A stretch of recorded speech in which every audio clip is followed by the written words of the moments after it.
देखिए मैं तब ध्यान दीजिए,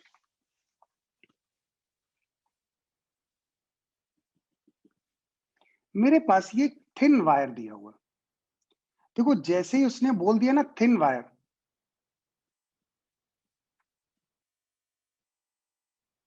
दैट मीन्स उसका मतलब है elongation due to self weight.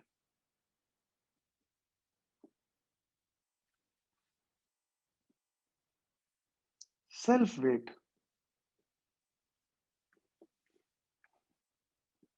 ये नेग्लिजिबल है,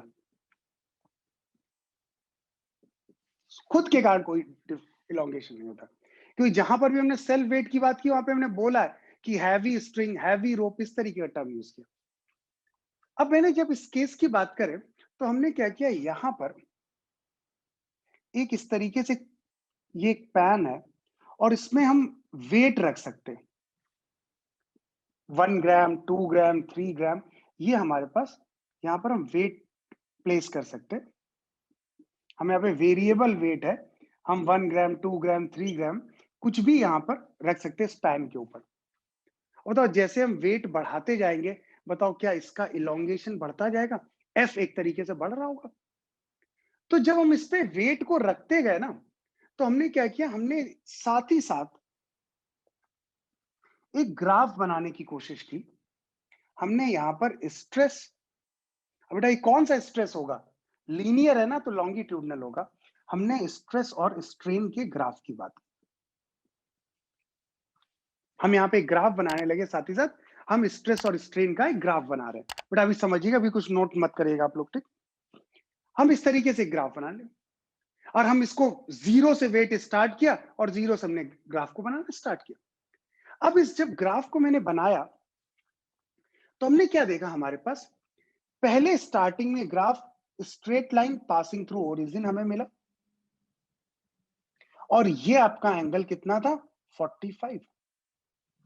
अब बताओ अगर ये यहां 45 तो नहीं बोलते, हम बस इतना बोल सकते हैं यहां पर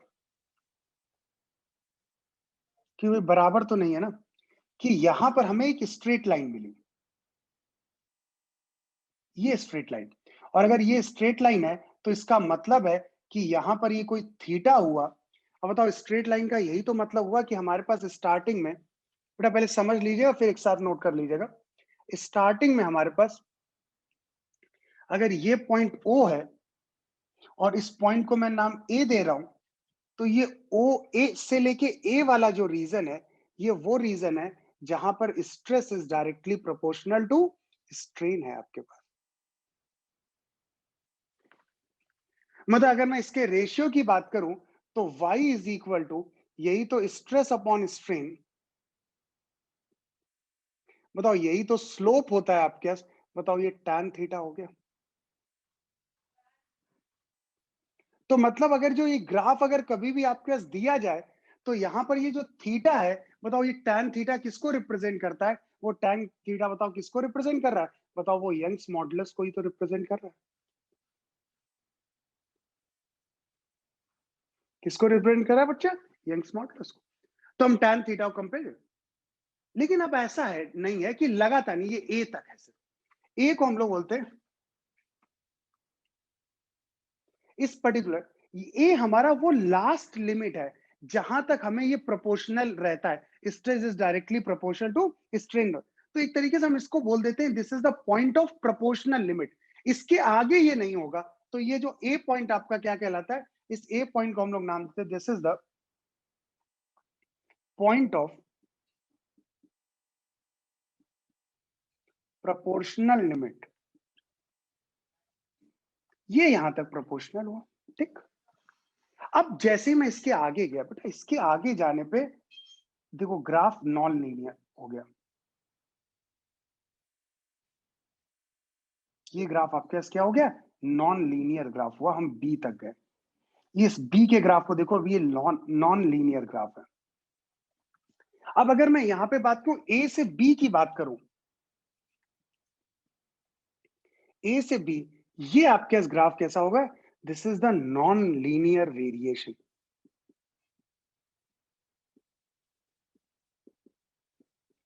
लेकिन इंपॉर्टेंट बात क्या है, अगर हम ये ए बी की जो बात कर रहे हैं ना आपके पास, इस केस में अगर मैं अभी भी यहां पर जो स्ट्रेस है उसको रिलीज करता हूं तो बॉडी अपने ओरिजिनल को रिकवर कर लेती है।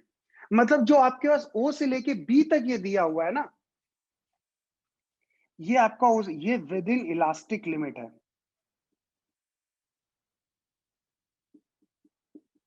यही हमारी एक तरीके से हुक्स लिमिट है। मतलब अगर तुम बी तक जाओगे, तुम्हारे पास ए तक तो ये वेरिएशन स्ट्रेट लाइन होगा, उसके बाद ये नॉन लीनियर वेरिएशन होगा। लेकिन अगर बी तक जाने के बाद भी अगर तुमने फोर्स को हटा दिया, डिफॉर्मिंग फोर्स को हटा दिया, तो बॉडी अपनी नेचुरल स्टेट में आ जाएगी। मतलब हुक्स लिमिट जो है ना, ओ से लेके बी तक होती है। मतलब पूरे हुक्स लिमिट में आपके पास stress is not proportional to strain, क्योंकि एक पॉइंट ऐसा भी आता है जहां पे हमें नॉन लीनियर वेरिएशन मिलता है। इस बी पॉइंट को हम लोग बोलते हैं यील्ड पॉइंट। स्टैंडर्ड पॉइंट है, क्या कहलाता है? ये यील्ड पॉइंट कहलाता है। ये हमारा क्या हो गया? Yield point. मतलब इसके आगे अगर जाओगे तो आपके पास बताओ डिफॉर्मेशन क्या हो जाएगा? वो परमानेंट डिफॉर्मेशन हुआ। हमने इसके आगे और बढ़ाया, अब ये ग्राफ यहां पर ये ऐसे जा रहा है, इसके आगे का ग्राफ ये ऐसे जा रहा है, इस तरीके से। अब जो ये डिफॉर्मेशन, इसके आगे का ये डिफॉर्मेशन है, ये डिफॉर्मेशन हमारा क्या होता है? ये कहलाता है परमानेंट डिफॉर्मेशन। मतलब आपके पास ऑब्जेक्ट जैसा है वो वैसा ही रहेगा आपके पास। मतलब एक बार वो डिफॉर्म हो गया तो वो फिर उसमें कोई भी चेंज नहीं होगा आपके पास। ये आपका पर यहां तक आपके पास वो इलास्टिक रीजन है, इसके पहले तक ये आपके पास इलास्टिक रीजन है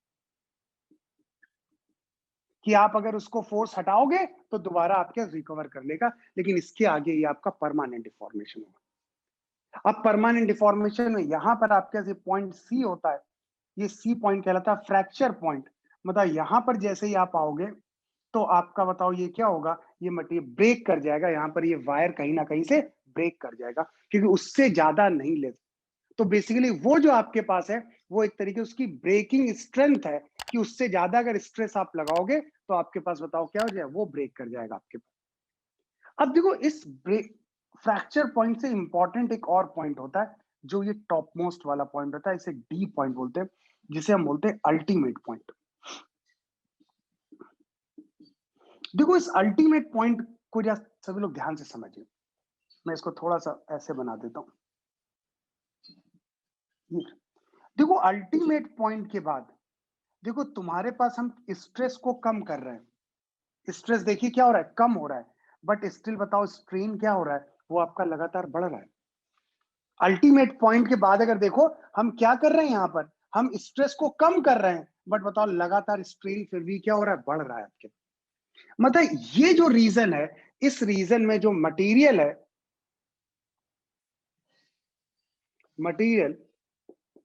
बिहेव्स एज फ्लूइड, ये फ्लूइड की तरह बिहेव करने लगता है, और ये अपने आप जो है ना एक्सपेंशन इसका होने लगता है। इसका मतलब ये अल्टीमेट पॉइंट बहुत इंपॉर्टेंट होता है। अगर एक बार आपने अल्टीमेट पॉइंट अचीव कर लिया, उसके बाद वो फ्रैक्चर पॉइंट जरूर आपको मिलेगा, क्योंकि उसके आगे जो मटेरियल है वो फ्लूइड की तरह बिहेव करने लगता है और अपने आप उसका एक्सपेंशन होने लगता है। भले आप स्ट्रेस को कम करने लगो, बट वहां पे स्ट्रेन बढ़ता ही चला जाएगा आपके पास।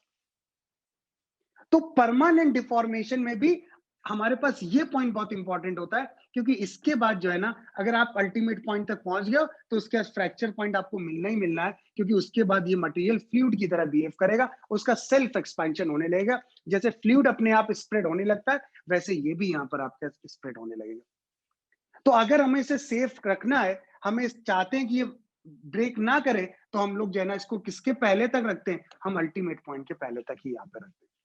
ये हमारे पास पूरी एनालिसिस होती है। तो जो लास्ट टर्म पे लोगों को कंफ्यूजन होता है ना, हुक्स लिमिट का मतलब ये है कि जहां पर बॉडी में अगर हम डिफॉर्मिंग फोर्स को हटाएं तो बॉडी अपनी नेचुरल स्टेट में वापस आ जाए। तो वो हुक्स लिमिट कहां से कहां तक है? वो ओ से लेके बी तक है।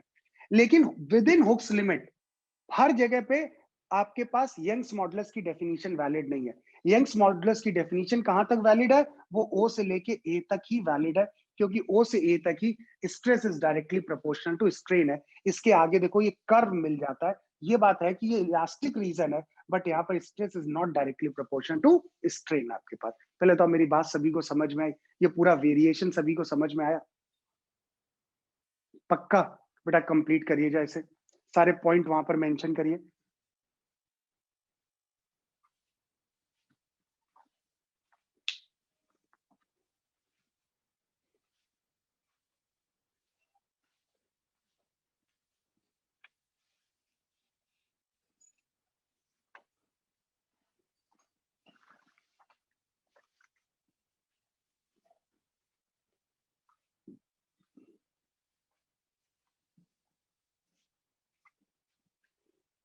बेटा ये वाई, ये ग्राफ किसकी कैरेक्टरिस्टिक है?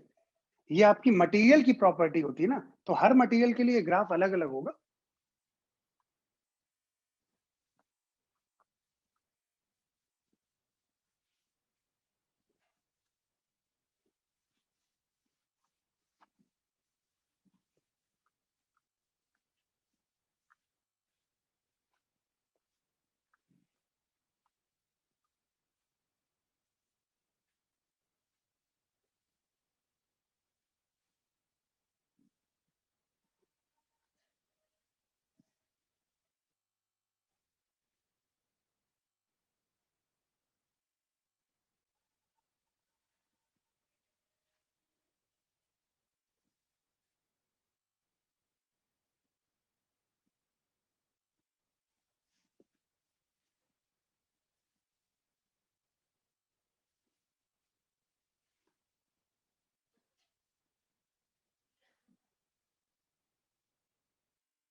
तो हमारे पास पॉइंट क्या हुआ इंपॉर्टेंट यहाँ पर? पॉइंट ऑफ प्रोपोर्शनल लिमिट, जहां तक हम यंग्स मॉडल्स की डेफिनेशन बता वैलिड है आपके पास। ये आपके पास बी पॉइंट हो गया, जहां तक आपके पास इलास्टिक रीजन है, अगर डिफॉर्मिंग फोर्स को हटाओगे बॉडी अपनी स्टेट को रिकवर कर लेगी। इसके बाद वाला रीजन क्या हो गया? ये परमानेंट डिफॉर्मेशन है। ये वो पॉइंट है जहां पर जो है ना आपका वायर जो है ना ब्रेक कर जाता है, मतलब ये हमारा फ्रैक्चर पॉइंट हुआ। उससे इंपॉर्टेंट है कि हमारे पास अल्टीमेट पॉइंट भी होता है। एक बार हम अल्टीमेट पॉइंट को अचीव कर लेते हैं तो एक तरीके से हम इंश्योर कर लेते हैं भैया अब ये फ्रैक्चर पॉइंट हमें मिलेगा ही, क्योंकि अल्टीमेट पॉइंट वो पॉइंट है जिसके आगे आपका मटेरियल एक फ्लूइड की तरह बिहेव करने लगता है। आप उस पर कोई स्ट्रेस लगाओ या ना लगाओ, उसका एक्सपेंशन होना ही है, सेल्फ एक्सपेंशन होता है। वो अपने आप उसकी लेंथ बढ़ने लगती है, अल्टीमेटली तब तक बढ़ती रहेगी जब तक कि कहीं ना कहीं फ्रैक्चर पॉइंट अचीव हो जाता है। ये पूरा ग्राफ।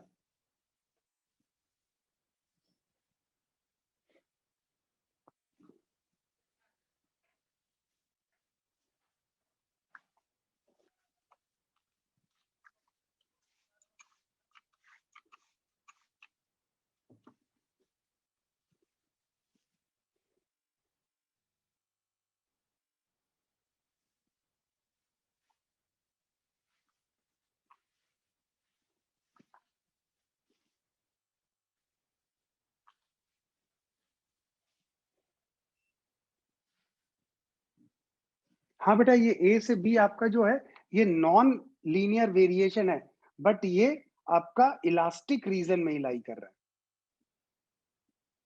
मतलब यहां पर भी अगर फोर्स आप रिमूव करोगे तो बॉडी अपनी नेचुरल स्टेट में वापस चली जाएगी। मैंने लिखा था देखो यहाँ पे, ये पूरा यहां से लेके यहां तक इलास्टिक रीजन है, ये पूरा इलास्टिक रीजन है।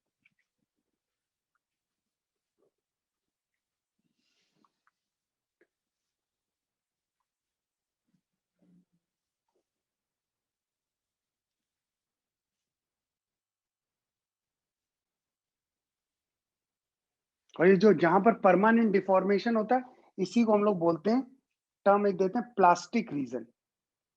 जैसे वो इलास्टिक रीजन है, ये प्लास्टिक रीजन है। वो इलास्टिक है, ये प्लास्टिक, मतलब जैसा है वैसे ही रहेगा। अब देखो यहां पर कुछ कैरेक्टरिस्टिक की हम लोग बात करते हैं।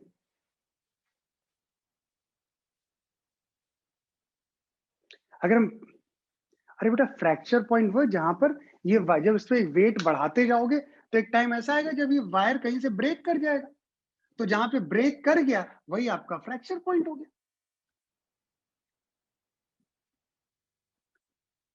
अब देखो सभी लोग ध्यान दो, अगर हम इस केस की बात, बेटा अगर अल्टीमेट पॉइंट एक बार मिल गया तो तुम बढ़ाओगे तब भी तुम्हारे पास क्या होगा, ये तुम्हारे पास स्ट्रेन बढ़ता जाएगा, तेजी से बढ़ता जाएगा, अल्टीमेटली फ्रैक्चर पॉइंट तो अचीव हो नहीं है ना, चाहे कम करो चाहे बढ़ाओ, उससे कोई फर्क नहीं पड़ता है।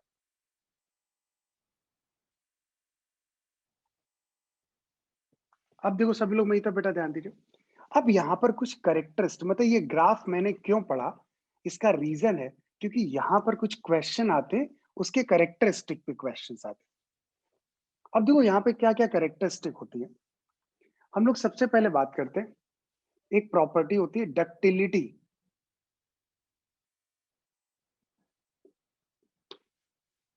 डक्टिलिटी डक्टिलिटी का मतलब होता है कि हम लोग जो है ना, थिन वायर्स जो है ना, कोई मटेरियल है उसको जो है ना थिन वायर्स में कन्वर्ट करें। तो जो थिन वायर बनाने के लिए हम कहते हैं, थिन वायर अगर मुझे बनाना है तो उसके लिए जो है ना हमें किस कैरेक्टरिस्टिक की बात करते हैं, डक्टिलिटी की बात करते हैं। अब बताओ अगर थिन वायर हम बना रहे हैं तो उसके लिए क्या होना चाहिए, थिन वायर का मतलब हमारे पास, हम कैसे बनाएंगे थिन वायर, भाई अगर मेरे पास थिन वायर बनाना तो हम उसको थिन वायर कैसे बनाएंगे, जैसे मेरे पास कोई एक रॉड है, ये ऐसे, जैसे ये एक रॉड है, हम इसको थिन वायर में करना, बताओ हम दोनों तरफ से बताओ क्या करेंगे, एक्सटेंशनल स्ट्रेस लगाएंगे और इस एक्सटेंशनल स्ट्रेस से इसको पुल करेंगे, और जब पुल करेंगे तो जैसे जैसे पुल करते जाएंगे इसका क्रॉस सेक्शन एरिया कम होता जाएगा, और अल्टीमेटली बताओ हम इसको किस में कन्वर्ट कर लेंगे, एक थिन वायर में कन्वर्ट कर लेंगे।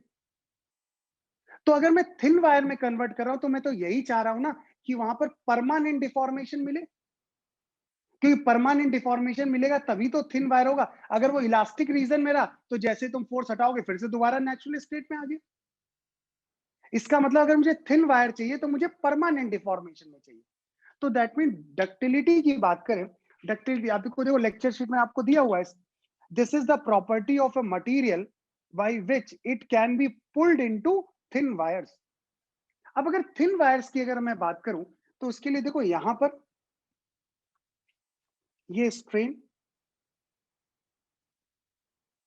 और यहां पर आपके कौन सा स्ट्रेस होगा, एक्सटेंशनल स्ट्रेस, मतलब प्रिसाइजली मैं बोल सकता हूं, हमारे पास जैसे ये कोई एक इस तरीके से रॉड है, अब बताओ अगर दोनों तरफ से हम फोर्स लगाएं तो बताओ उसके कारण क्या हो जाएगा, आप क्या बताओ, इसका एरिया कम होता जाएगा, लेंथ बढ़ती जाएगी और अल्टीमेटली थिन वायर में चला जाएगा। तो इसका हम ग्राफ बनाए। अब इस ग्राफ के लिए नेसेसरी हो जाता है बेटा, ये आपके पास ऐसे है, ये जितना रीजन बड़ा होगा आपका, ये फ्रैक्चर पॉइंट हो गया, ये हमारे पास लेट हमने कहा ये हमारा यील्ड पॉइंट हो गया, ये ओ, ये ए, ये बी। तो ये बेसिकली जो प्लास्टिक रीजन है, ये प्लास्टिक रीजन हमें बता रहा होगा कि डक्टिलिटी हमारी कितनी ज्यादा है। जितना ये फ्रैक्चर पॉइंट दूर होगा, बताओ उतना ही हम थिन वायर ज्यादा ज्यादा उसमें जो है ना, हम लोग क्या होगी, उसकी डक्टिलिटी ज्यादा है, ज्यादा लेंथ का थिन वायर मिलेगा। जैसे अगर मैं इस केस की बात करूं, इस पे क्वेश्चन जैसे ऐसे आएगा, जैसे मेरे पास, ध्यान दीजिएगा सभी लोग, दो वायर दिए हुए हैं, एक वायर 1 दिया हुआ है और उसके लिए हमारे पास एक्सटेंशनल स्ट्रेस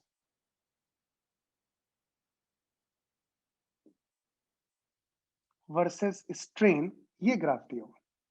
और इस ग्राफ की बात करें, ये ग्राफ कुछ ऐसे है, ये ऐसे दिया हुआ है, ये ओ हो गया, ये आपके पास यहाँ ए हुआ, यहाँ कहीं बी हुआ, और इसके बाद ये आपका फ्रैक्चर पॉइंट सी हो गया। और एक दूसरा जो हमारे पास ग्राफ दिया हुआ है, एक मटेरियल 2 है,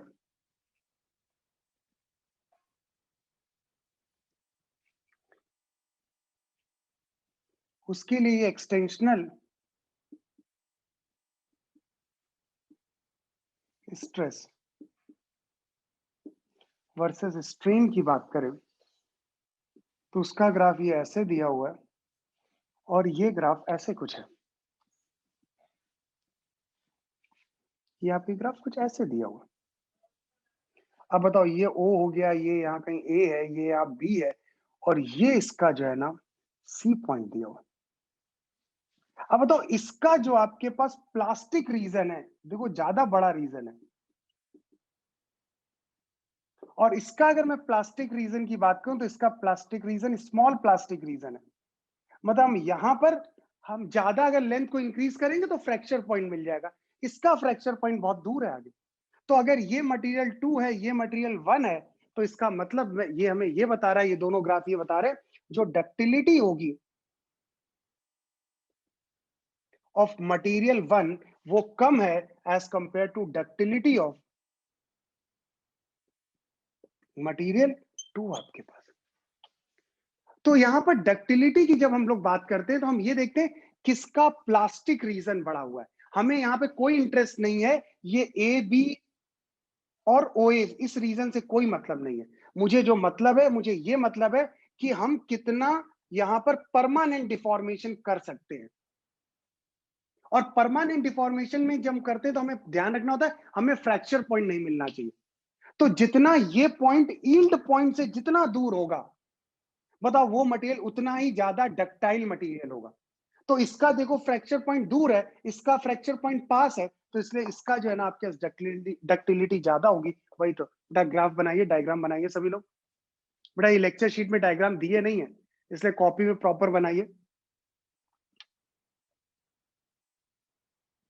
अरे बेटा एक्सटेंशनल या टेंसाइल एक ही बात होता है। एक्सटेंशनल स्ट्रेस लिखो या इसी को टेंसाइल लिख दो,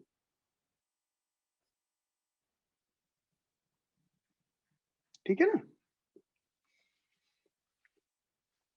भाई बताया तो ना, एक्सटेंशनल या टेंसाइल होगा, दूसरा होता है कंप्रेसिव। कंप्रेसिव में हम लोग फोर्स अंदर की तरफ लगाते हैं, एक्सटेंशनल या टेंसाइल में फोर्स हम लोग बाहर की तरफ लगाते हैं।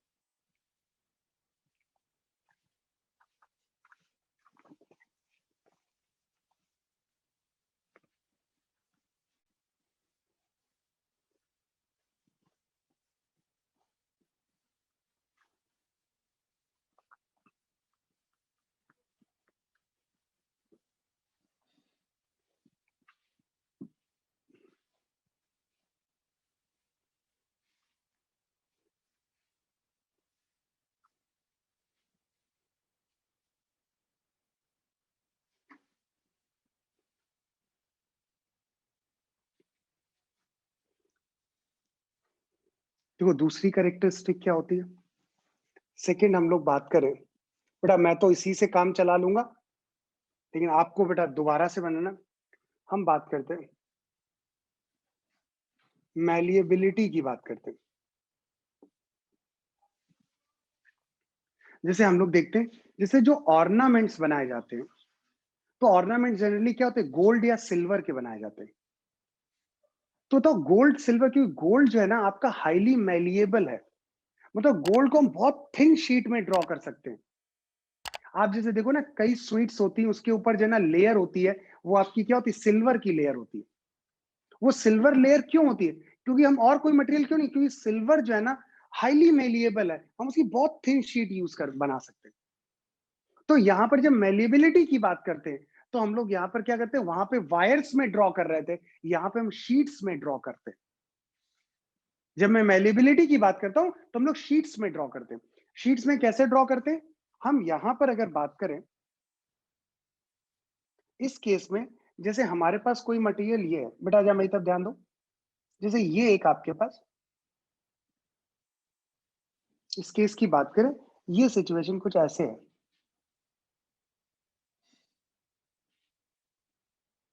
ये हमारे पास एक, हम लोग क्या करते हैं, इसको ऊपर से फोर्स लगाते हैं एफ, और एक फोर्स नीचे की तरफ एफ लगाते हैं।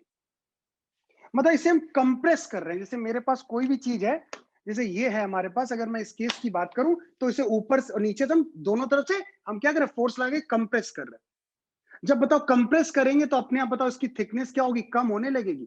तो वही केस यहां पर है कि अगर मैं इस पर्टिकुलर केस की बात करूं तो जब हम इस पे फोर्स अप्लाई करेंगे तो बताओ इसकी थिकनेस कम होने लगेगी। अब बताओ जब मैं मैलिएबिलिटी की बात कर रहा हूँ तो एक्सटेंशनल नहीं है, बताओ हम फोर्स इसे कंप्रेस कर रहे हैं, तो हम किसकी बात करते हैं, हम यहाँ पे कंप्रेसिव स्ट्रेस की बात करते हैं। किसकी बात करते हैं हम लोग? कंप्रेसिव स्ट्रेस की बात करते हैं। हम यहाँ ग्राफ बनाते हैं कंप्रेसिव स्ट्रेस और कंप्रेसिव स्ट्रेन की बात करते हैं। अब जब मैं इस केस की बात करता हूँ, बताओ फिर से अगर मुझे शीट्स में ड्रॉ करना है, थिन शीट्स में ड्रॉ करना है, तो बताओ फिर से हमारा परमानेंट रीजन बड़ा होना चाहिए। मतलब हमारे पास जो ये बी यील्ड पॉइंट है,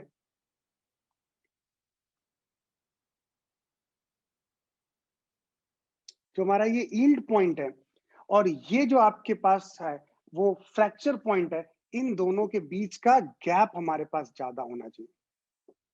जितना इन दोनों के बीच में गैप ज्यादा होगा, ये रीजन जितना बड़ा होगा, हम कह सकते हैं उसकी जो है ना मैलिबिलिटी उतनी ही हाई होगी आपके पास।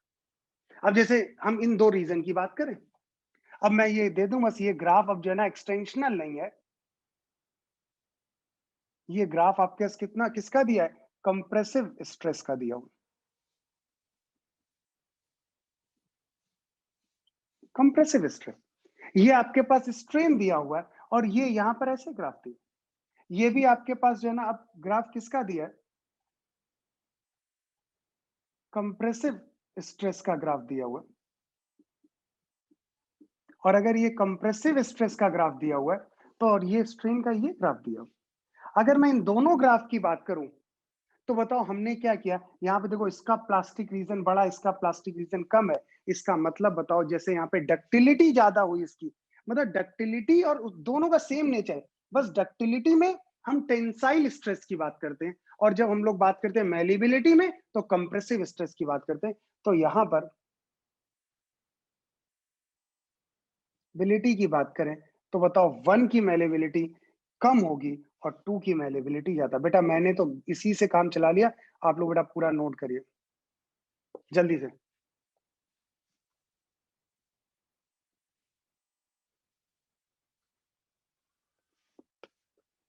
तो इसके ये क्वेश्चन ऐसे ग्राफिकल क्वेश्चंस आते हैं बिल्कुल। ये ग्राफ दिया होता है, आपको वही फाइंड आउट करना होता है किसकी डक्टिलिटी ज्यादा है, किसकी मैलेबिलिटी ज्यादा है, ये सब।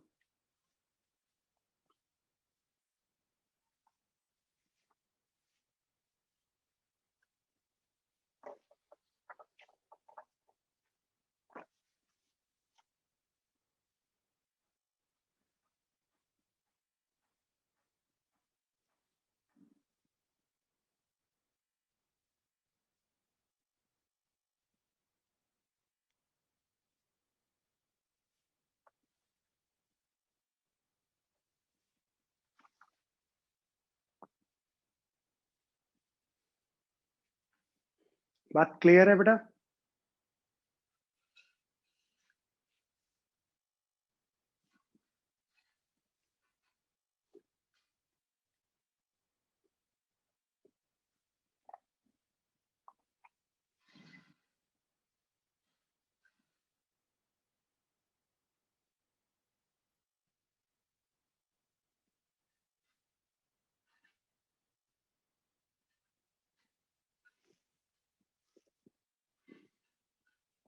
बेटा जो लोग भी मैसेज करते हैं ना, आप लोग टेक्स्ट ऑनली पे मैसेज किया करो यार।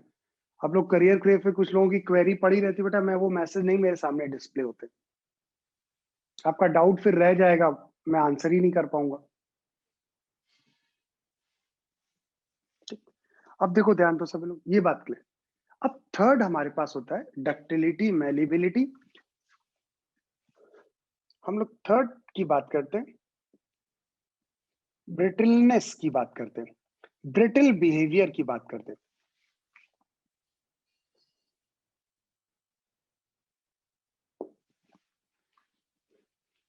अब देखो ये ब्रिटलनेस क्या होती है आपके पास, जैसे कि हम लोग बात करें, जैसे हम लोग हेलमेट यूज करते हैं, जो हम लोग हेलमेट यूज करते हैं। अब मेरा एक क्वेश्चन कि जो हम लोग हेलमेट, जैसे हमारा कोई एक इम्पैक्ट हुआ, मतलब एक ठीक ठाक सा इम्पैक्ट हुआ, और हम उस हेलमेट के साथ जो है ना रोड पे गिर गए। जब मैं रोड पे गिर रहा हूं, तो मेरे हेलमेट का और रोड के साथ एक अच्छा खासा इम्पैक्ट हुआ। अब बताओ जब ये इम्पैक्ट हो रहा है, तो बताओ मेरे हेलमेट को ब्रेक हो जाना चाहिए या मेरे हेलमेट को ब्रेक नहीं हो जाना होना चाहिए? कौन सा केस मेरे लिए ज्यादा फेवरेबल होगा? उस हेलमेट का ब्रेक होना या उस हेलमेट का ब्रेक ना होना?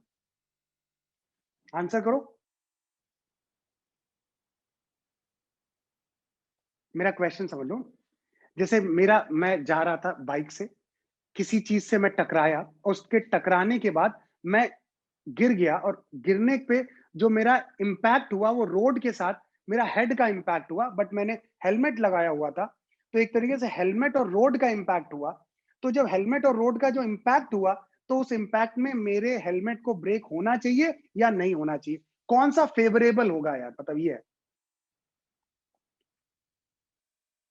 देखो, कई मैक्सिमम लोगों का कहना है कि हेलमेट को ब्रेक नहीं होना चाहिए।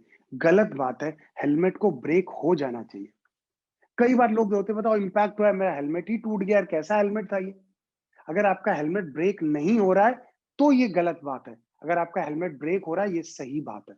अब लेकिन अब ऐसा भी नहीं कि हम जरा सा टच हो गया, हमारा हेलमेट ब्रेक कर गया। मतलब एक सर्टेन अमाउंट से ज्यादा का अगर फोर्स उस पर ट्रांसफर हो रहा है, तो उस हेलमेट को ब्रेक हो जाना चाहिए। और उसका रीजन है कि जो हम लोग हेलमेट यूज करते हैं, उसकी ब्रिटलनेस जो है ना, हाई ब्रिटलनेस होती है आपके पास। ठीक। या फिर आपने देखा होगा, जैसे आप लोग देखो कहीं पे भी कोई कंस्ट्रक्शन साइट है, जैसे आजकल तो वे पूरे कानपुर में मेट्रो का काम चल रहा होगा। आप देखिए कभी मेट्रो में जो लोग काम करते हैं ना, वो एक येलो कलर का एक हेलमेट हमेशा कैरी करते हैं। वो हेलमेट हम कहीं कहीं पे भी अगर कोई ब्रिज बन रहा होगा कहीं पे भी, तो उस कंस्ट्रक्शन साइट पे जनरली लोग, या फिर कोई टावर बन रहा है, तो वहां पे लोग कंस्ट्रक्शन साइट पे येलो कलर का एक हेलमेट हमेशा पहने रहते हैं। वो इंस्ट्रक्शन होता है, वो हमेशा आपको पहने रहना चाहिए। तो वो हेलमेट भी आपके पास क्या होता है, वो हेलमेट भी ब्रिटल नेचर होता है। वो सभी हेलमेट ब्रिटल नेचर के होते हैं। जैसे आप लोग अभी जब इंजीनियरिंग करोगे, थर्ड ईयर के बाद आपकी एक ट्रेनिंग होगी, या अगर आप कहीं किसी इंटर्नशिप में जाओगे, तो उस ट्रेनिंग में जैसे जो लोग मैकेनिकल या सिविल के होते हैं, तो उन लोगों की इंडस्ट्रियल ट्रेनिंग होती है। तो जैसे इंडस्ट्रियल ट्रेनिंग हो सकता है, आप किसी प्लांट में जाओ, किसी गेल के प्लांट में जाओ, किसी मारुति के प्लांट में जाओ। तो डिफरेंट डिफरेंट प्लांट में जब आप जाते हो ना, तो फर्स्ट डे आपका एक ओरिएंटेशन होता है आपका। डे वन में आपका ओरिएंटेशन प्रोग्राम होगा। ओरिएंटेशन प्रोग्राम में वो अपने प्लांट के बारे में आपको सारी इंफॉर्मेशन देंगे। और उस टाइम आपके पास एक, हमें ये सजेस्ट किया था, बताया जाता है कि भाई आपको हमेशा वो हेलमेट, जो भाई येलो वाला हेलमेट होता है, वो हमेशा वियर करना चाहिए।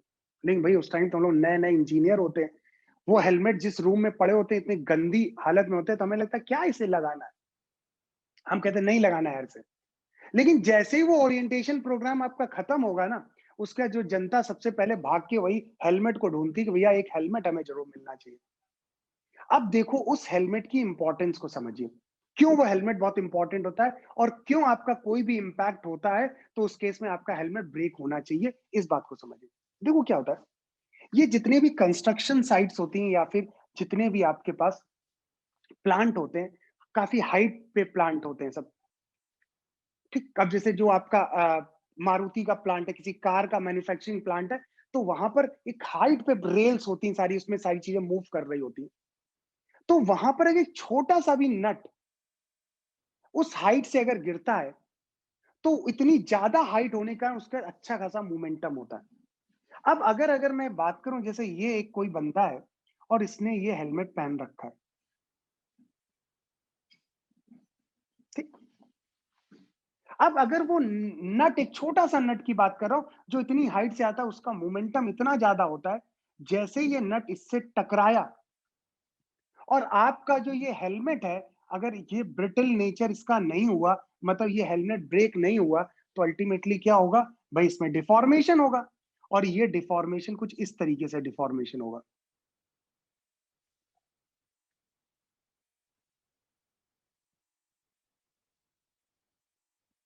ये आपके हेड को भी डिफॉर्म कर देगा। मतलब अल्टीमेटली वो किस पे इंजरी होगी जाके, वो आपके हेड पे इंजरी होगी। क्यों क्यों ऐसा हुआ? क्योंकि आपका हेलमेट तो ब्रेक किया ही नहीं। तो एक तरीके से जब वो टकराया, तो हेलमेट प्लस आपका हेड वो एक कंबाइंड सिस्टम की तरह था, और वो एक तरीके से वो जो नट था वो पेनिट्रेट कर गया उसमें। लेकिन अगर यही केस होता, जैसे ये हेलमेट पे टकराया होगा ये नट, और अगर ये हेलमेट आपका ब्रिटल नेचर का हुआ, और जैसे ये नट इससे टकराया, बताओ ये आपका ब्रिटल, बताओ ये अपने अलग अलग पीसेस में जो है ना आपके पास क्या हो गया, ब्रेक कर गया। तो पीसेस में ब्रेक करने से क्या हुआ, यहां पर जितना भी मोमेंटम था वो प्राइमरी कोलिजन, ये सब अलग अलग ऐसे ऐसे पीसेस अलग अलग हो गया। तो बताओ यहां पर प्राइमरी कोलिजन जो आपके पास हुआ, वो प्राइमरी कोलिजन यहां पर किसके बीच में हुआ, ये प्राइमरी जो इंपैक्ट हुआ एक तरीके से, वो प्राइमरी इंपैक्ट आपका जो भी आपकी बॉडी हिट कर रही है एंड हेलमेट के बीच में हुआ। और इसके बाद जो सेकेंडरी इंपैक्ट होगा आपका, वो सेकेंडरी इंपैक्ट जो आपके पीसेस ऑफ हेलमेट है एंड हेड, ये आपका सेकेंड इंपैक्ट हुआ। तो बताओ यहां पर मोमेंटम डिस्ट्रीब्यूट हो गया होगा, सभी पीसेस इधर उधर गए होंगे, तो जो सेकेंडरी इंपैक्ट होगा इतना पावरफुल नहीं होगा। लेकिन जब इस केस की बात कर रहे हैं, तो एक तरीके से इस केस में जो प्राइमरी इंपैक्ट है,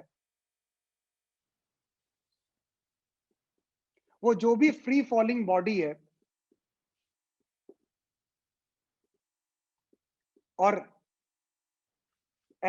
और वो हेलमेट प्लस हेड, उसके साथ ये कंबाइंड हो रहा होगा आपके पास, तो वहां पर इस तरीके का डिफॉर्मेशन हुआ होगा। तो इसलिए हमेशा हम लोग क्या प्रेफर करते हैं कि हमारा जो हेलमेट होना चाहिए उसका वो हाईली ब्रिटल नेचर होना चाहिए उसका, कि एक सर्टेन लेवल से ज्यादा इंपैक्ट अगर उस पर पड़ता है तो वो ब्रेक कर जाना चाहिए, क्योंकि जब वो ब्रेक कर जाएगा तो वो पीसेस में अलग अलग हो जाएगा, फिर सेकेंडरी इंपैक्ट आपके हेड पे आएगा। और इसीलिए हम लोग जो हेलमेट यूज करते हैं ना, अगर एक जोरदार सा इंपैक्ट हो रहा है तो हेलमेट अगर ब्रेक कर गया तो पहला इंपैक्ट उन दोनों के बीच हो गया, रोड और हेलमेट, उसके बाद वो सेकेंडरी इंपैक्ट आप तक पहुंच रहा है आपके पास। ये एक हेलमेट की क्वालिटी होती है। जैसे आप लोगों ने कभी भी ध्यान दिया होगा, जैसे आपके कार की बात करें, कार में ग्लासेस होते हैं, तो कार में जो विंडशील्ड होती है, जो सामने वाला ग्लास होता है, देखो उस ग्लास को कभी हिट करना ही नहीं, वो ग्लास कभी ब्रेक नहीं होगा, क्योंकि उसके ऊपर बहुत सारी कोटिंग होती है। क्योंकि वो ग्लास कभी अगर वो ब्रेक हो भी जाएगा ना आपका विंडशील्ड वाला ग्लास, तब भी उससे ग्लास बाहर नहीं आएगा आपके पास। आप देखना कभी भी एक्सीडेंटल कार होगी ना, तो वो पूरा विंडशील्ड बेकार हो गया होगा, लेकिन उसके पीसेस बाहर निकल के नहीं आते, क्योंकि उसके ऊपर कोटिंग किया थी। क्योंकि अगर वो पीसेस बाहर आ गए ना, तो जो भी ड्राइवर और को ड्राइवर है आपका, तो बताओ अगर ऐसे इंपैक्ट से तो उसे कोई इंजरी नहीं हुई, देखा वही विंडशील्ड उसके ऊपर आके आ गई तो उससे ज्यादा इंजरी हो जाएगी।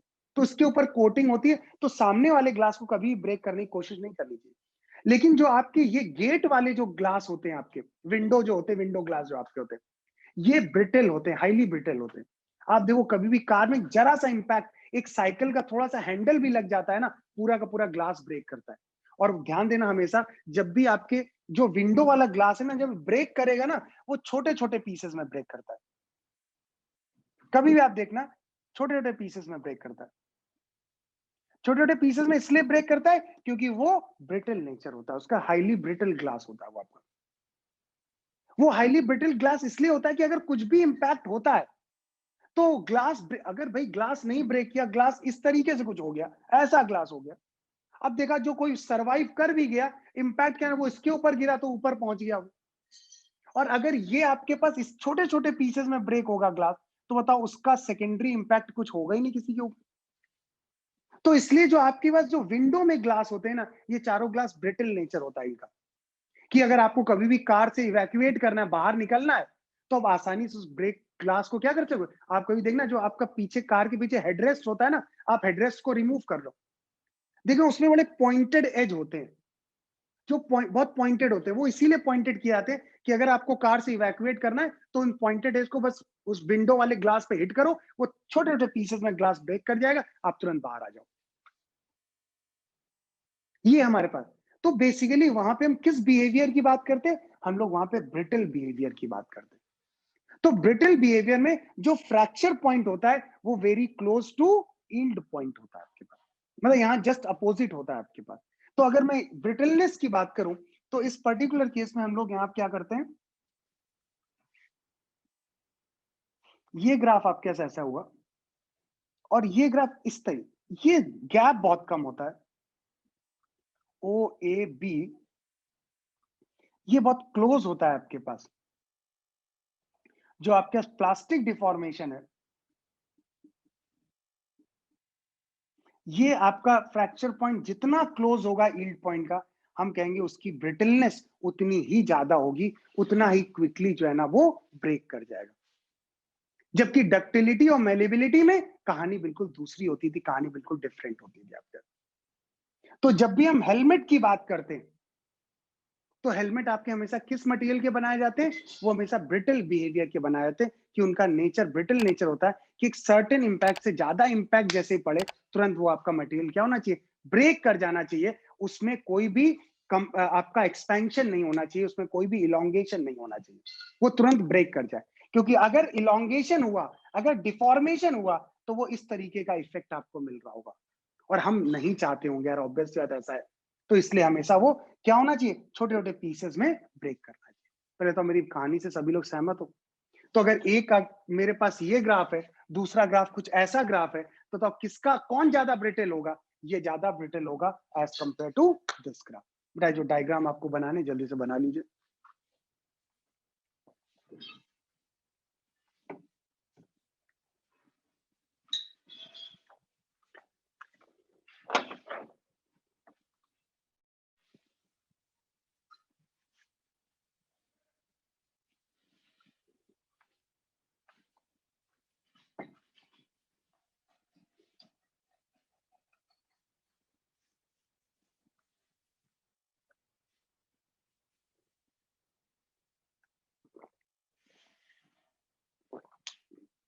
बेटा ध्यान दो, हर ग्लास ब्रिटल नहीं होता है।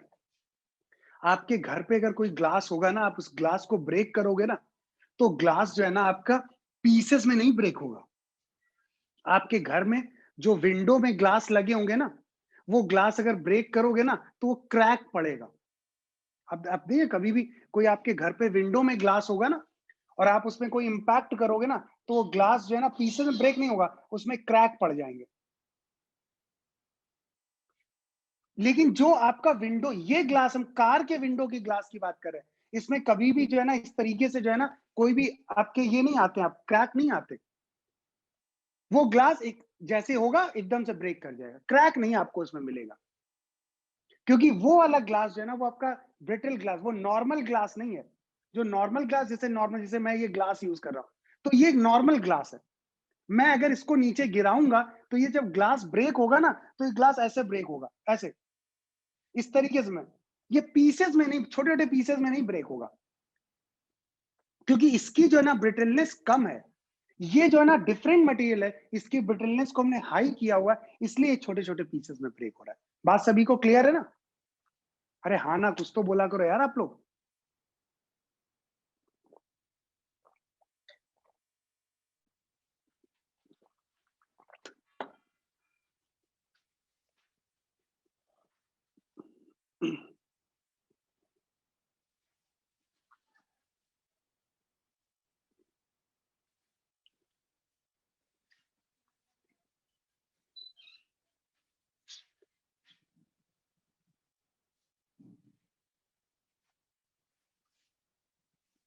तो ये तीन कैरेक्टरिस्टिक हम लोगों ने पढ़ ली, डक्टिलिटी, मैलेबिलिटी और ब्रिटलनेस, ठीक है ना? अब देखो मेरी तरफ ध्यान दीजिए, क्विकली बेटा नोट करो ये।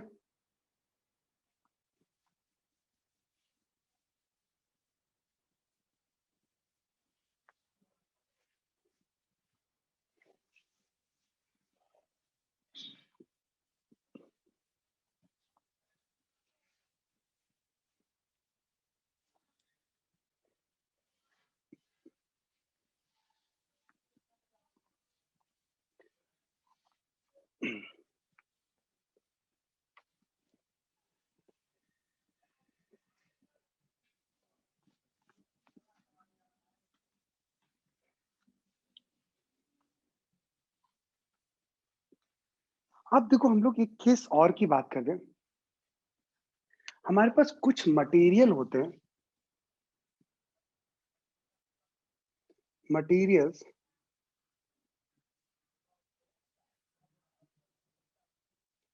With large elastic region. अभी तक हमने कहीं पर भी इलास्टिक रीजन की बात ही नहीं की। हम लोग अभी तक परमानेंट डिफॉर्मेशन, प्लास्टिक रीजन की बात कर।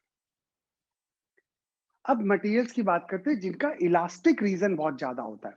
जैसे एक नॉर्मल एक रबर की बात करें, तो रबर को हम काफी कुछ जो है ना क्या कर सकते हैं, स्ट्रेच कर सकते हैं। तो एक रबर की बात की जाए, तो रबर का इलास्टिक रीजन काफी बड़ा होता है, लार्ज इलास्टिक रीजन होता है। और उसमें भी एक हम लोग बल्केनाइज्ड रबर की बात करते हैं। बल्केनाइज्ड रबर में क्या होता है, उसको high temperature, high pressure condition में हम उसे ट्रीट करते हैं, तो उसका इलास्टिक रीजन और बढ़ जाता है। ठीक।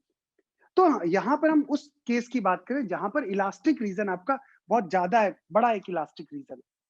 अच्छा देखो, अभी एक क्वेश्चन यहाँ पर ये पूछा गया कि हमारे पास एक स्टील का एक क्वेश्चन की अभी किसी ने पूछा था, तो सामने है नहीं उसका नाम, कि स्टील ज्यादा इलास्टिक है या रबर ज्यादा इलास्टिक है।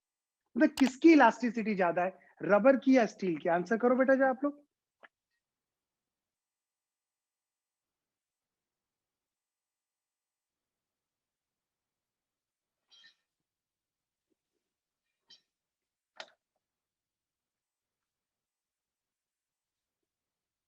50% लोग रबर बोल रहे। देखो बेटा समझिए पहले, इलास्टिसिटी का मतलब क्या होता है कि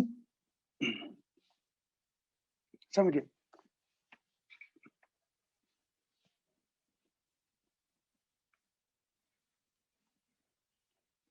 देखो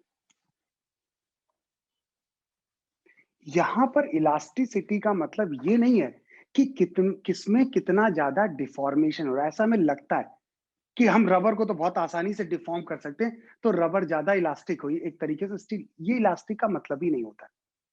मैंने आपको डे वन में जब बताया था तब आपको डेफिनेशन समझाया था क्या है। जैसे ये अगर आपके पास एक रबर है, मैं रबर की बात करूं, ध्यान दीजिए सब। अगर मैंने यहां पर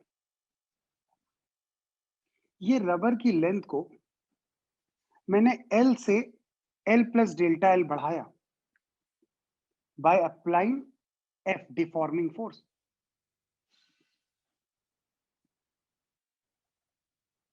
ये डिफॉर्मिंग फोर्स, तो जब मैंने इसको डिफॉर्मिंग फोर्स यहां पे हटाया,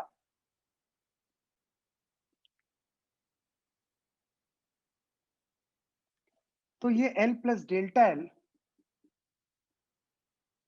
तो बताओ इसके अंदर एक स्ट्रेस डेवलप हुआ होगा। इसके अंदर एक स्ट्रेस डेवलप हुआ, इसके अंदर एक टेंडेंसी आई होगी to recover its natural length. उसी तरीके से अगर मैं, ये मेरी बात किसकी हो गई, ये हमारे पास बात हुई रबर की। इसी तरह मैं अगर स्टील की बात करूं, मैंने सेम डायमेंशन की एक स्टील ली और उस पे भी कोई डिफॉर्मेशन फोर्स अप्लाई करके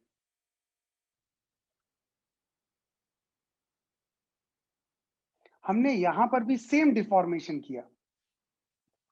अब जब मैंने यहां पर फोर्स को रिमूव किया, और जब मैंने फोर्स को रिमूव किया, तो बताओ इसके अंदर भी एक आपके पास स्ट्रेस डेवलप हुआ होगा, और उस स्ट्रेस के कारण ये अपनी नेचुरल स्टेट में जाने की कोशिश कर रहा होगा आपके पास। तो बेसिकली जब हम रबर और स्टील दोनों को सेम लेंथ से डिफॉर्म करते हैं, तो developed stress in case of steel ये ज्यादा होता है as compare to developed stress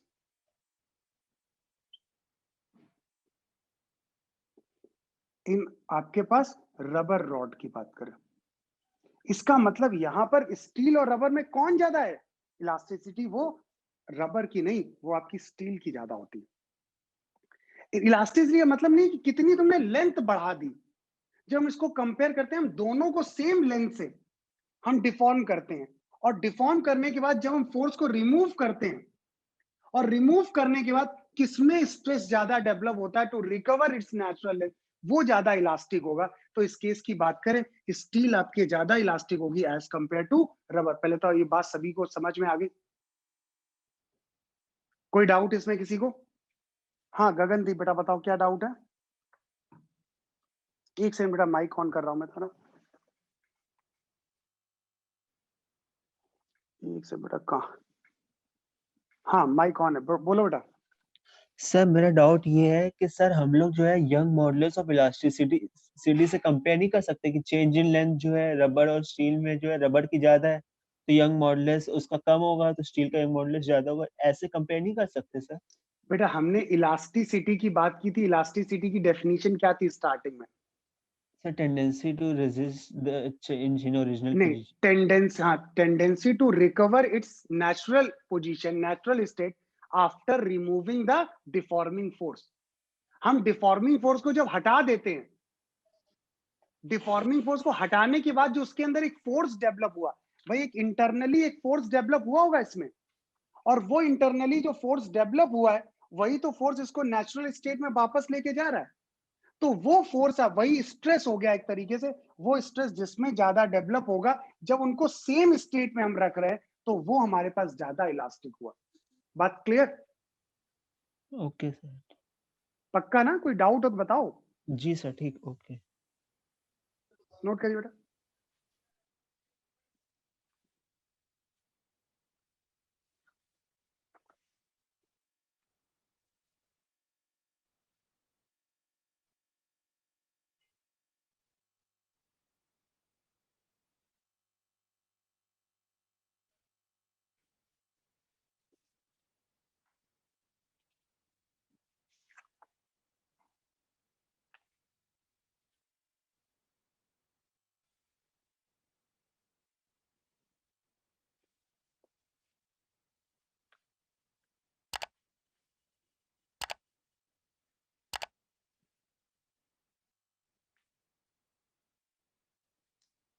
हाँ बिल्कुल, वो क्विकली यार, ये वही जो इंटरनल फोर्स, जो उसके इंटरनल फोर्सेस,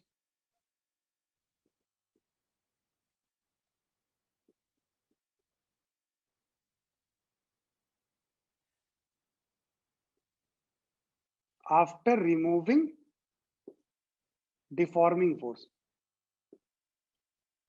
जब मैं डिफॉर्मिंग फोर्स को रिमूव कर रहा हूं, उसके बाद जो इंटरनल फोर्स आपके डेवलप्ड हो रहा है, उन्हीं को मैंने, वही उसी को फोर्स पर यूनिट एरिया को मैं स्ट्रेस बोल दे रहा हूं।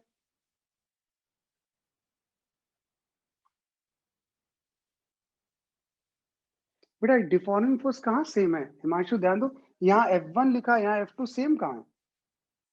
हमने सिर्फ लेंथ को सेम रखा ना, जो डेल्टा एल यहाँ पर रखा हुआ है, वो डेल्टा एल यहाँ पर सेम रखा हुआ है। हमने F1 F2 लिखा, कहाँ F लिखा हुआ है?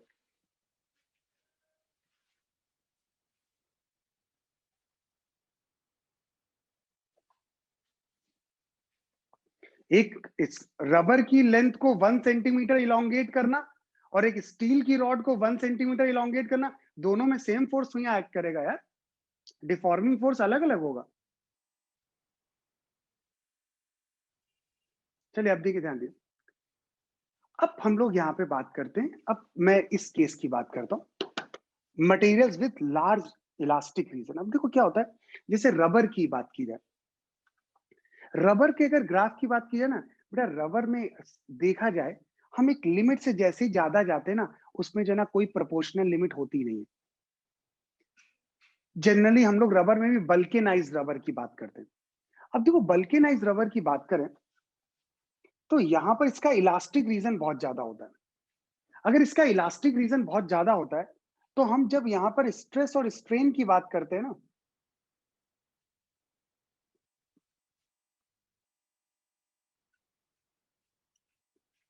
तो हम देखते हैं इसका कर्व कुछ ऐसे जाता है, इस तरीके से। ये लीनियर होता ही नहीं है, ये इस तरीके से नॉन लीनियर ग्राफ है, लेकिन है ये इलास्टिक रीजन। तो ये हमारे पास क्या है, हमने किसी एक वायर में कोई लोड जो है ना हमने अप्लाई किया, हम वेट हैंग कराने लगे, तो इसको हम लोग बोलते हैं path of loading. This is termed as path of loading. मतलब हमने क्या किया, एक हमारे पास वायर था और मैंने यहां पर इस तरीके से वेट इस पे रखा, और जैसे जैसे वेट बढ़ाता गया, तो हमने देखा मेरे पास स्ट्रेस और स्ट्रेन का कर्व ऐसे, ये आपका नॉन लीनियर कर्व ऐसे आया। अब मैंने क्या किया, अब मैंने एक एक वेट को हटाना स्टार्ट कर दिया, एक एक वेट को रिमूव करने लगा। जब मैंने वेट को रिमूव किया, तो मैंने देखा, मुझे ऐसा लग रहा था ये इसी पाथ को रिट्रेस करेगा, बट ये पाथ को रिट्रेस नहीं करता, ये पाथ दूसरा पाथ होता है, उस पाथ से यहां जाता है। मतलब ये पाथ हमारे पास क्या हो गया, this is the path of unloading. मतलब जब वेट में इंक्रीज कर रहा था तो मेरे पास कर्व इस पाथ से जा रहा था, और जब मैंने वेट को हटाना स्टार्ट किया, इसने एग्जैक्टली अपने पाथ को रिट्रेस नहीं किया, बल्कि ये इस पाथ से गया।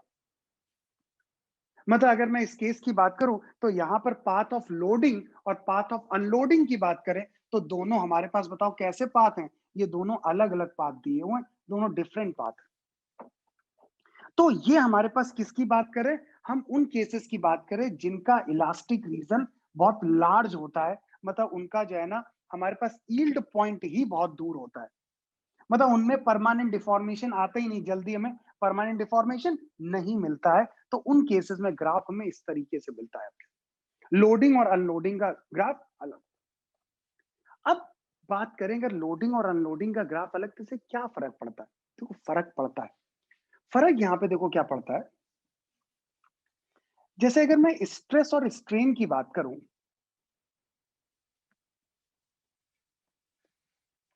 तो अगर मैं इसका एरिया अंडर द कर्व देखूं,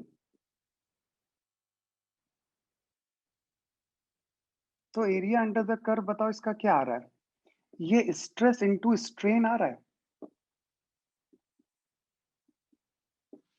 ठीक, अब बताओ स्ट्रेस इनटू स्ट्रेन की बात करें, ध्यान समझना, स्ट्रेस हो गया एफ अपॉन ए, ये हो गया डेल्टा एल अपॉन एल।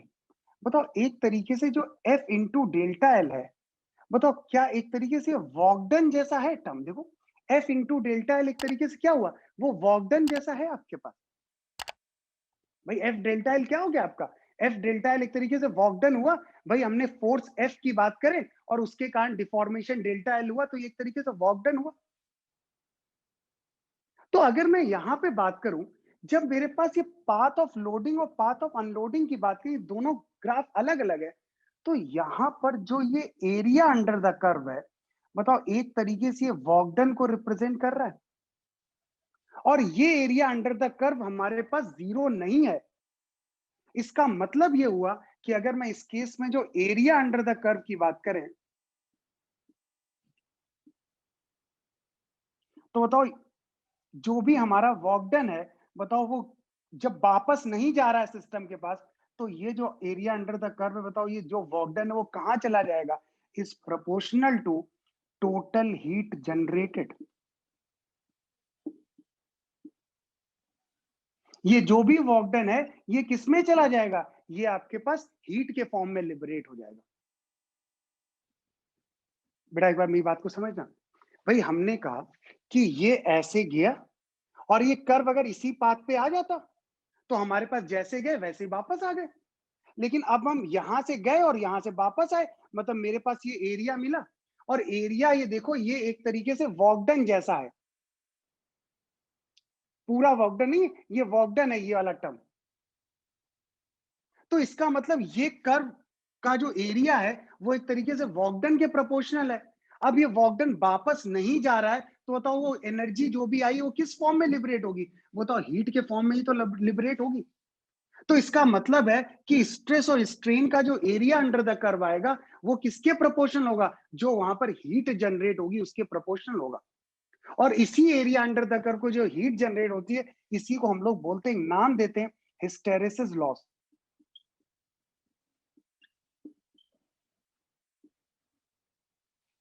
अब ये हिस्टेरेसिस लॉस का कंसेप्ट क्या है, अब जब हम इस बात को समझते हैं ये कहां से आ गया भाई। अब देखो ये क्या हुआ, कंसेप्ट क्या हुआ, बेसिकली जैसे हम लोग, मैंने रबर में बताया ना, हम लोग कौन सी रबर की बात करते हैं, हम बल्केनाइज्ड रबर की बात करते हैं। अब ये बल्केनाइज्ड रबर का यूज क्या हुआ और किस तरीके से, जैसे हमारे पास कोई भी से कार है, तो हम लोग जो है ना इस रबर को यूज करते हैं, as a shock absorber use करते हैं।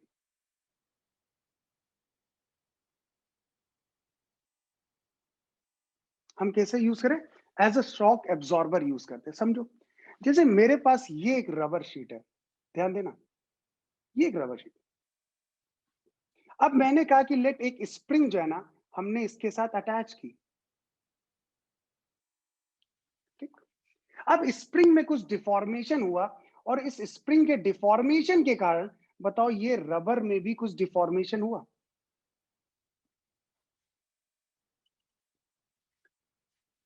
अब ये क्या कर रहा है, ये जो रबर है ये इस डिफॉर्मेशन को ये जो है ना दूसरे एंड पे पूरी तरीके से ट्रांसमिट करता ही नहीं है। ये कुछ एनर्जी को ये कुछ भाई लोडिंग मतलब हमने जब इसके स्प्रिंग को कंप्रेस किया तो बताओ इसके ऊपर लोड हुआ, ये कंप्रेस हो गई और कंप्रेस होके जब ये दोबारा नेचुरल स्टेट में आएगी रबर ना,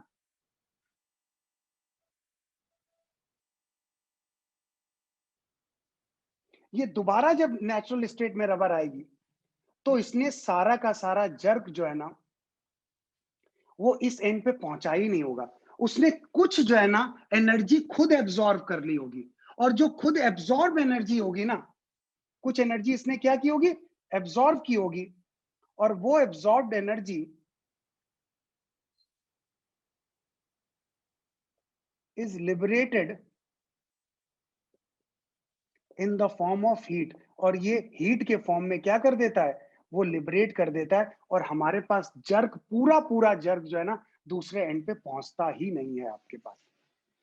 तो इसलिए हम लोग यूज करते हैं इस बल्केनाइज रबर या सिर्फ रबर, अभी बोलिए रबर को हम लोग यूज करते हैं। मतलब ये जो भी स्प्रिंग को तुमने कंप्रेस किया, इस स्प्रिंग ने फर्दर इसको कंप्रेस किया तो इसने जो ये डिफॉर्मेशन आया इसने पूरा का पूरा इधर नहीं ट्रांसफर किया, बल्कि उसने क्या किया, हमारे पास जैसे पाथ ऑफ लोडिंग हुआ इसमें इलोंगेशन या कंप्रेशन हुआ इस तरीके से। इसका जैसे ही नेचुरल स्टेट में आया तो नेचुरल स्टेट में इसने दूसरे पाथ को लिया और कुछ एनर्जी इसने खुद एब्जॉर्ब कर ली, खुद वर्कडन अपने पास एब्जॉर्ब कर लिया और बाद में उस वर्कडन उस एब्जॉर्ब एनर्जी को किस फॉर्म में लिबरेट कर दिया, हीट के फॉर्म में लिबरेट कर दिया। तो हम जहां पर भी कोई भी इस तरीके के सिस्टम होते हैं तो हम उसको डायरेक्टली किसी बॉडी से अटैच नहीं करते स्प्रिंग को, हम उसके पहले जो है ना हम इस तरीके के शॉक एब्जॉर्बर लगा देते हैं और ये शॉक एब्जॉर्बर क्या करते हैं, ये हीट के फॉर्म में एनर्जी को स्टोर करते हैं और बाद में उसी को हीट के फॉर्म में लिबरेट कर देते हैं।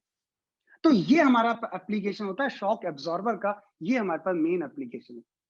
और इसका मेन कंसेप्ट इसीलिए हुआ क्योंकि जो मटेरियल जिनका इलास्टिक रीजन बहुत लार्ज होता है उनके पाथ ऑफ लोडिंग और पाथ ऑफ अनलोडिंग का कर्व आपके दोनों अलग अलग कर्व होते हैं जनरली। बाकी अभी तक जो हमने पढ़े हैं वो सब ग्राफ कैसे थे, वो ऐसे ग्राफ थे और जब इसको हमने अनलोड किया तो एग्जैक्टली इसी पाथ को फॉलो कर रहे हैं, कोई वहां पर एनर्जी को स्टोर नहीं कर रहे हैं, बल्कि ये जो है ना यहाँ पर एनर्जी को एब्जॉर्ब कर रहा है, ये एनर्जी को स्टोर कर रहा है और फिर उसको हीट के फॉर्म में लिबरेट कर दे रहा है। पहले तो मेरी बात सभी को चमकी या नहीं चमकी।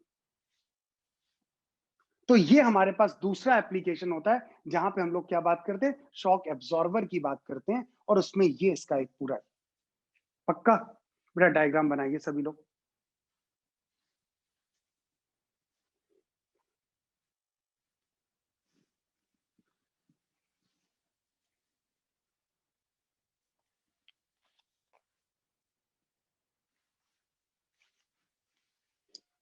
बेटा हम इसको एग्जैक्टली हीट के बराबर नहीं बोलते, हम कहते हैं ये जो एरिया अंडर द कर्व होगा प्रोपोर्शनल टू आपके टोटल हीट जनरेटेड होगा।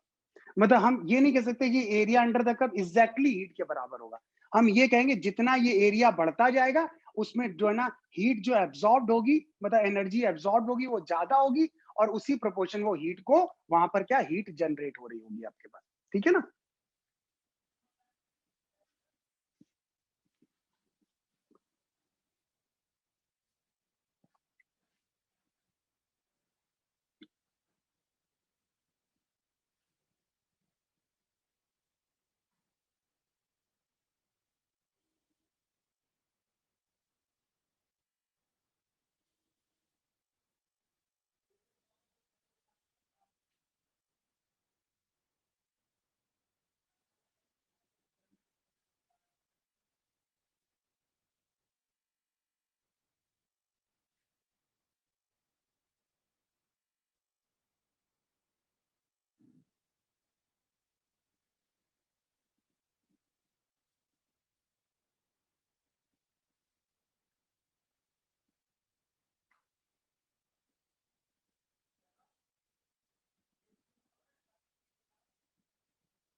नहीं नहीं बेटा, तुम गलत डायरेक्शन में जा रहे हो। देखो मेरी तरफ बेटा ध्यान दो, समझिए, और पहले नोट कर लो फिर समझाता हूँ।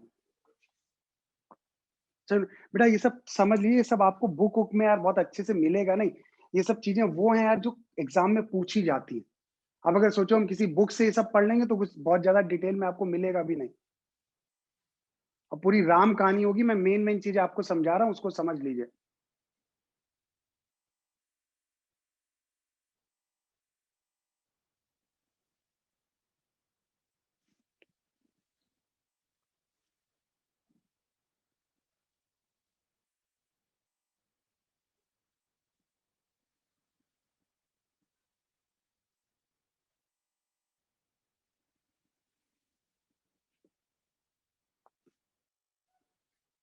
ओके देखो,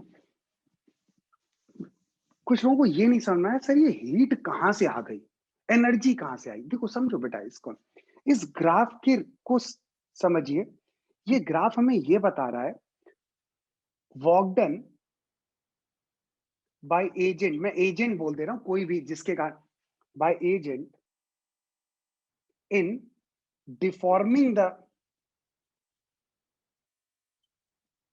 रबर। मैं रॉड बोल देता हूं, इन डिफॉर्मिंग द रबर रॉड। ये जो वर्क डन है in by agent, work done by agent, थोड़ा नोट करना बंद करो, इन डिफॉर्मिंग द रबर रॉड।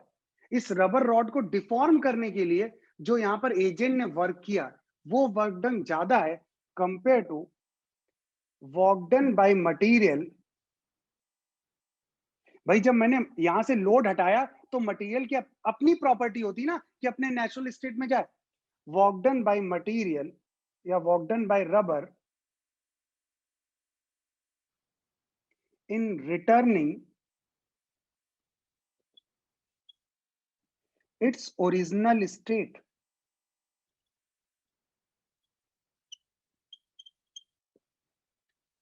अब देखो, एजेंट ने जो वर्क डन किया वो ज्यादा किया, लेकिन मटेरियल ने वापस आने में जो वर्क डन किया वो कम किया। तो अल्टीमेटली कुछ ऐसा वर्क डन रह गया ना, क्योंकि मटेरियल को वापस आने में कम वर्क डन हुआ। तो वो जो एक्स्ट्रा वाला जो वर्क डन था वो एक तरीके से हीट के फॉर्म में लिबरेट हो गया। बोले तो अब मेरी बात चमक गई सभी को। जैसे मैंने कहा मैंने इस रबर को पकड़ा, समझो बेटा थोड़ा समझिए, मैंने रबर को पकड़ा और 10 जूल का वर्क डन किया, 10 जूल का वर्क डन मैंने कर दिया।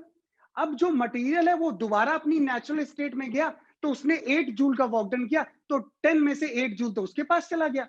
बताओ भैया 2 जूल बच गया, ये 2 जूल कहां जाएगा, 2 जूल कहां जाएगा। वो 2 जूल जो है ना वो एक तरीके से उसमें स्टोर हो गया, वो एब्जॉर्ब हो गई एनर्जी, और वो एब्जॉर्ब एनर्जी क्या होगी, वो हीट के फॉर्म में सिस्टम से बाहर चली गई। ये आपका सीधे से लॉस हो गया।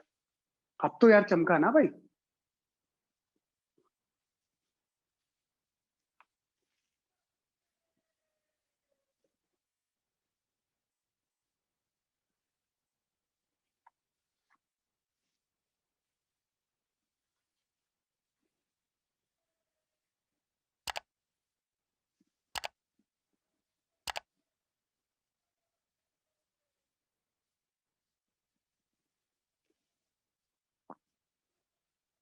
चलिए अब हेडिंग डालिए बेटा सभी लोग। Volume deformation. अब हम लोगों ने काफी कुछ इसमें टाइम दे दिया, अब वॉल्यूम डिफॉर्मेशन की बात करते हैं।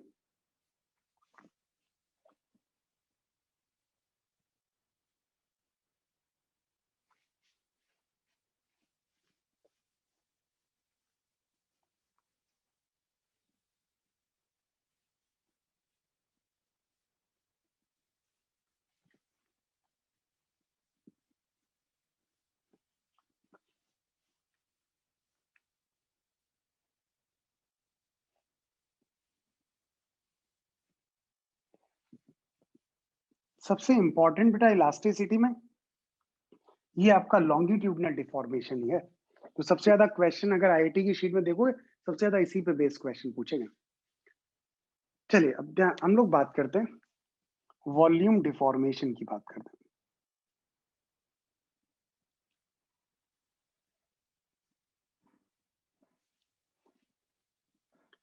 मतलब बेसिकली वॉल्यूम डिफॉर्मेशन में हम लोग बात करते हैं, जैसे यहाँ यंग्स मॉडुलस की बात की थी, वैसे हम लोग बात करते हैं कंसेप्ट ऑफ बल्क मॉडुलस की बात करते हैं।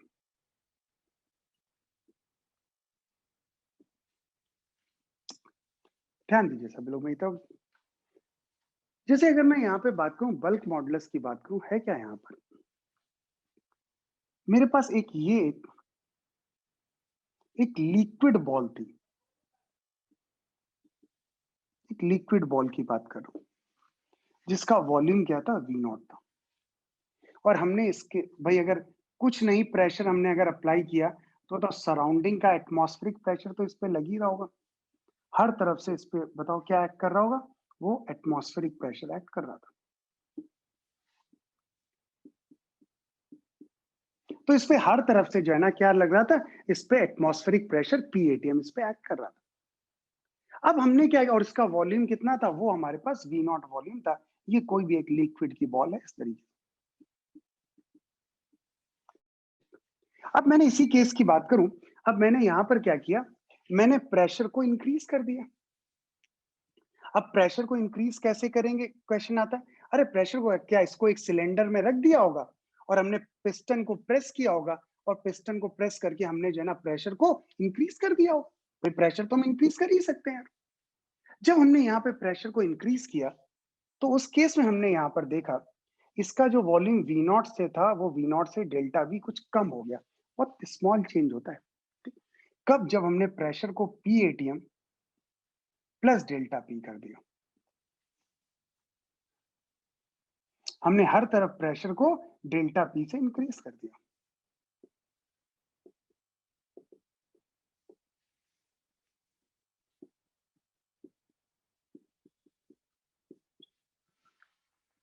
तो जब हमने डेल्टा पी से प्रेशर को इंक्रीज किया तो बताओ इसका वॉल्यूम जो पहले वी नॉट वॉल्यूम था, अब बताओ वो वॉल्यूम आपका कितना हो गया। अब ये वॉल्यूम आपके पास वी नॉट से V naught minus delta V हो गया, क्योंकि हमने यहाँ पर प्रेशर जो है ना डेल्टा पी से इंक्रीज कर दिया। तो दैट मीन्स यहाँ पर यही तो इलास्टिक बिहेवियर हो गया, क्योंकि हम इसके वॉल्यूम को चेंज कर सकते। लेकिन ध्यान रखना, अगर यही आइडियल लिक्विड होता तो आइडियल लिक्विड में हम लोग वॉल्यूम को चेंज नहीं कर सकते, चाहे हम इनफाइनाइट प्रेशर अप्लाई कर दें। अब यहाँ पर हम डिफाइन करते हैं, सबसे पहले हम लोग यहाँ पे डिफाइन करते हैं, जैसे हम लोगों ने डिफाइन किया था लॉन्गिट्यूडनल स्ट्रेस डिफाइन किया था। अगर लॉन्गिट्यूडनल स्ट्रेस को देखो, थ्रस्ट पर यूनिट एरिया, तो एक तरीके से आपके फोर्स पर यूनिट एरिया बोला, वो एक तरीके से प्रेशर ही तो हुआ। तो उसी तरीके से हम लोग यहाँ पर डिफाइन करते हैं, हम डिफाइन करते हैं वॉल्यूम स्ट्रेस की बात करते हैं। और अगर हम वॉल्यूम स्ट्रेस की बात करें तो वॉल्यूम स्ट्रेस बेसिकली है क्या, दिस इज द चेंज इन, या इसको हम ऐसे लिखें, जिस वॉल्यूम, ये आपके पास एक तरीके से एक्सेस प्रेशर है, ये हमारा वॉल्यूम स्ट्रेस। दैट मीन्स अगर इस केस में अगर हम लोग डिफाइन करें वॉल्यूम स्ट्रेस की बात करें, तो ये वॉल्यूम स्ट्रेस बताओ क्या हो जाएगा, पहले प्रेशर बताओ क्या हो गया, P ATM plus delta P हुआ, और माइनस आपके पास इनिशियली पी एटीएम था, तो वो एक्सेस प्रेशर कितना है बताओ, वही तो डेल्टा पी, एक तरीके से यही तो एक्सेस प्रेशर हुआ।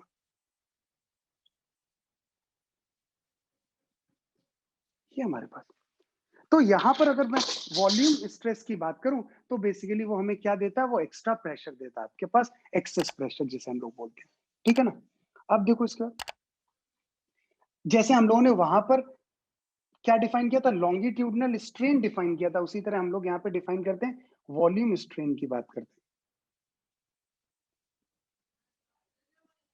ये क्या हो गया, this is change in per unit volume.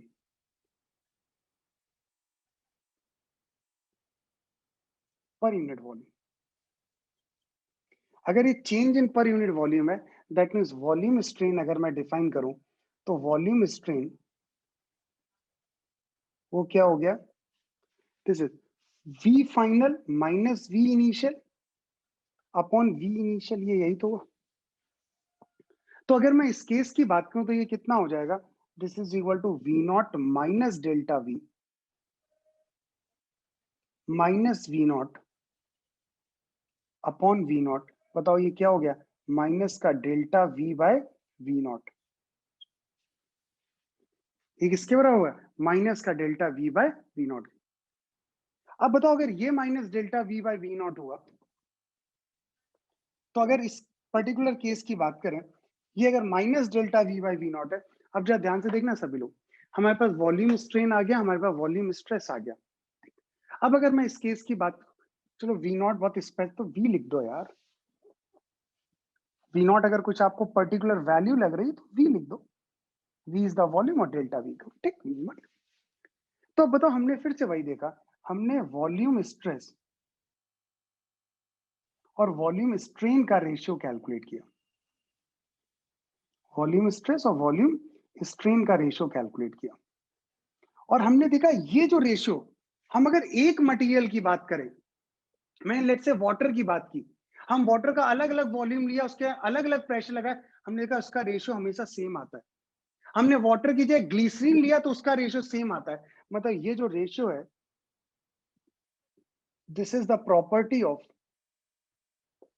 Material only. फिर से इसे मटेरियलिस्टिक प्रॉपर्टी है, सिर्फ ये मटेरियल पे डिपेंड कर रहा है, सिर्फ मटेरियल। और इसी का जो है ना, हमने एक नया नाम दे दिया, इसको हम लोग बोल देते हैं B, and B is termed as bulk modulus. ये आपका क्या कहलाता है? ये बल्क मॉडुलस कहलाता है। तो मेरे पास बल्क मॉडुलस की डेफिनेशन क्या हो गई? This is excess pressure delta P minus delta V upon V. अब देखो, अगर मैं लिखूं यहां पे, तो बल्क मॉडुलस हमारे पास हुआ माइनस का v into delta P by delta we. अब देखो, निगेटिव साइन हम लोग क्यों यूज करते हैं? देखो, निगेटिव साइन इसलिए यूज करते हैं सो दैट बल्क मॉडुलस हमारे पास क्या होना चाहिए, ये इट इज ऑलवेज पॉजिटिव, ये हमेशा पॉजिटिव होता है। देखो, ये पॉजिटिव इसलिए है आपके पास कि अगर आपने डेल्टा पी, जो एक्सेस प्रेशर है, पॉजिटिव है आपका, आपने प्रेशर बढ़ाया है, तो बताओ वॉल्यूम क्या होगा? डिक्रीज करेगा। तो बताओ डेल्टा वी की वैल्यू निगेटिव हो जाएगी, ओवरऑल एक्सप्रेशन क्या हो गया? पॉजिटिव। अगर आपका डेल्टा पी, आपने प्रेशर कम कर दिया है, अगर डेल्टा पी निगेटिव हो गया, तो डेल्टा वी की वैल्यू क्या हो जाएगी? पॉजिटिव। तो बताओ माइनस इससे माइनस जाएगा, तो हमेशा बल्क मॉडुलस आपके पास क्या होगा? पॉजिटिव होगा। तो इसलिए हम लोग ये निगेटिव साइन लेते हैं, क्योंकि यहां पर अपोजिट बिहेवियर है। अगर प्रेशर आप इंक्रीज करोगे, डेल्टा पी को आप इंक्रीज करोगे, तो वहां पर वॉल्यूम आपके पास बताओ क्या हो रहा होगा? वो डिक्रीज करेगा, अपोजिट बिहेवियर। इसलिए हमने एक माइनस साइन यहाँ पे चिपका दिया, सो दैट वो वैल्यू हमेशा आपकी पॉजिटिव रहे। देखो ना, जैसे यहाँ पे डेल्टा पी पॉजिटिव आया, तो देखो अगर यहाँ पे एक निगेटिव साइन अपने आप आ गया, ये बता रहा है कि वॉल्यूम क्या हो रहा है? वो डिक्रीज कर रहा है by amount of delta B. तो ओवरऑल वैल्यू पॉजिटिव बनी रहे, इसलिए हम लोग वहां पे माइनस लगा सकते हैं। अगर मैं इसी को डिफरेंशियल फॉर्म में लिखूं, तो बल्क मॉडुलस की डेफिनेशन की बात करें, अगर हम इसको डिफरेंशियल फॉर्म में पढ़ें,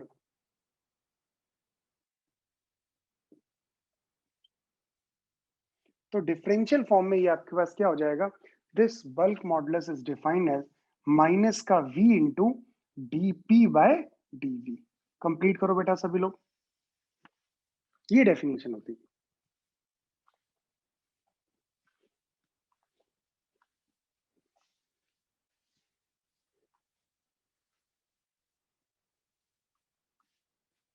बेटा वॉल्यूम क्या हुआ तुम्हारे पास? वॉल्यूम स्ट्रेस की बात करें, स्ट्रेस क्या होता है? वो एक तरीके से फोर्स पर यूनिट एरिया, बताओ, एक तरीके से प्रेशर ही तो डिफाइन कर रहा है। तो हमारे पास जितना चेंज आया, वही आपके पास एक तरीके से एक्सेस प्रेशर है।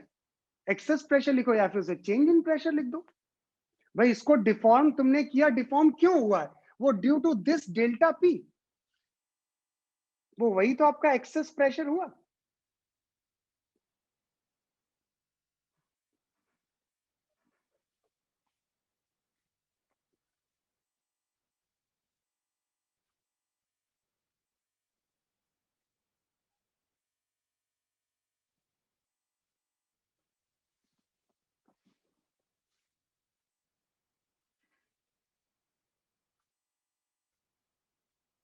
क्विकली नोट करिए बेटा सभी लोग।